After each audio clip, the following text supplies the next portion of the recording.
ప్రియమైన సోదరి సోదరులారా, ఈ వర్తమానం వింటున్న వారందరికీ ప్రభువైన యేసుక్రీస్తు నామమున పేరిట మీకు శుభాలు తెలియజేస్తుంటున్నాం. ఇప్పుడు ప్రకటన గ్రంథం 6వ అధ్యాయంలో మరొక గుర్రాన్ని గురించి చూడబోతున్నాం. 7-8 వచనాల్లో ఆయన 4వ ముద్ర విప్పినప్పుడు రమ్మని 4వ జీవి చెప్పడం వింటిని. అప్పుడు నేను చూడగా ఇదిగో పాండుర వర్ణము గల గుర్రం కనబడెను. దాని మీద కూర్చున్న వాని పేరు మృత్యువు. పాతాళ లోకం వారిని వెంబడించెను. ఖడ్గం వలన, కరువు వలన, మరణం వలన, భూమిలో నుండి క్రూర మృగం వలన భూనీసులను చంపుటకు భూమి యొక్క 4వ భాగం పైన అధికారం ఇయ్యబడెను. ఇక్కడ మనం గమనించే విషయం ఏంటంటే, మరి గతంలో కొన్ని గుర్రాలు చూస్తూ వచ్చాం. ఇప్పుడు 4వ ముద్ర ఇప్పబడుతుంది. పరలోకములు ఎన్ని ఉన్నాయంటే 7 ముద్రలు ఇప్పాలి. ఇప్పుడు 3 ముద్రల యొక్క అనుభవం చెప్పాను. ఇప్పుడు 4వ ముద్రలోకి వెళితే అక్కడ ముద్రిపుతుంది ఎవరు? గొర్రెపిల్ల అనగా ప్రభువైన యేసుక్రీస్తు వారు.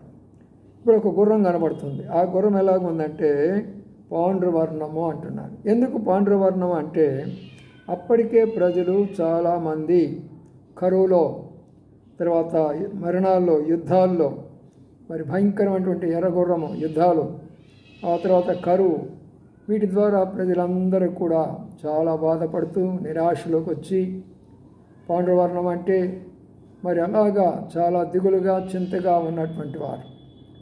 అందుకని ఇలాంటి పరిస్థితుల మధ్యలో ఈయన ఏం చేస్తున్నాడంటే, ఈయనకి భూమి మీద ప్రపంచంలో 4వ భాగమున చంపొచ్చు నీవు, అంటే 4వ వంతు.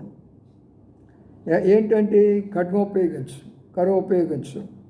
కాబట్టి నీవు ఏం ఉపయోగిస్తావు? ఇంకా క్రూర మృగము అని ఎవరు? అంత్యక్రీస్తు.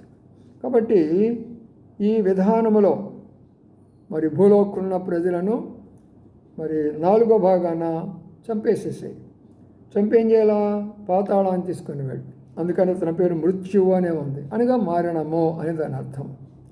కాబట్టి నా ప్రియమైన సోదరి సోదరులారా, పరలోకములో ఒక్కొక్క ముద్ర విప్పుతూ ఉన్నప్పుడు ఒక్కొక్క సంఘటన జరుగుతుంటున్నది.